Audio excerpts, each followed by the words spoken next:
మాటలు ప్రభు అయినటువంటి యేసుక్రీస్తు ద్వారా మనకి లభించాయి. ఆ మాటలు యేసుక్రీస్తు గ్రంథస్థం చేయటానికి నేను చెబుతాను మీరు రాయండి అని చెప్పలా. చాలామంది లోకంలో ఉన్నటువంటి దేవుళ్ళు ఉపదేశిస్తారు, రాసిస్తారు. కానీ యేసుక్రీస్తు జీవిత చరిత్రని విన్నటువంటి వారు రాశారు. యేసుక్రీస్తు జీవిత చరిత్రలో ఆయన చేసిన అద్భుతాలు తెలుసుకున్నటువంటి వారు రాశారు తప్ప ఆయన గ్రంథస్థం చేసి ఆయన ప్రజలకి అందించలేదు.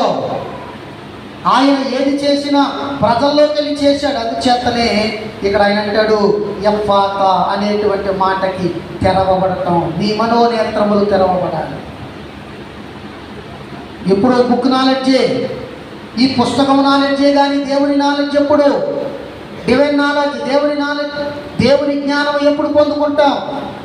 ప్రభు అనేటువంటి యేసుక్రీస్తు ఏ స్వస్థత చేసినా, ఏ మహత్కార్యం చేసినా, ఏ అద్భుతము చేసినా ఆయన ఆకాశం వైపు కన్నులెత్తి ఆయన ప్రార్థన చేసేవాడు.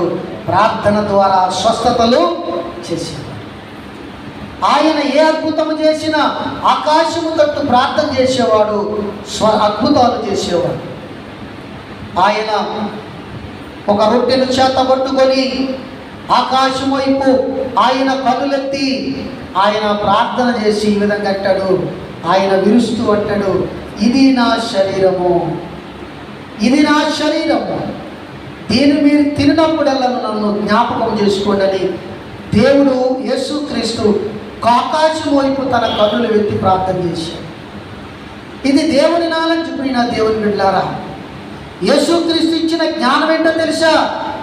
అది పుస్తకం నాలెడ్జ్ కాదు, దేవుని ఆత్మ అనేటువంటి జ్ఞానాన్ని దేవుడు మనకిచ్చాడు. అందుచేతనే ఆయన ఏ పని చేసినా ప్రార్థన చేసి ఆ రోగాన్ని కానీ జబ్బును కానీ నయం చేశాడు.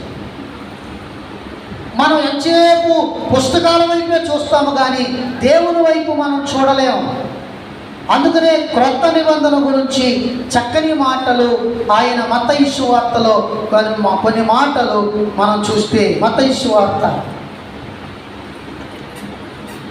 26వ అధ్యాయము 28వ వచనంలో ఆయన అంటాడు, చదవండి. ఇది నా రక్తము, ఇది నా రక్తము అనగా పాప క్షమాపణ నిమిత్తము అనేకుల కొరకు చిందించబడుచున్న నిబంధన.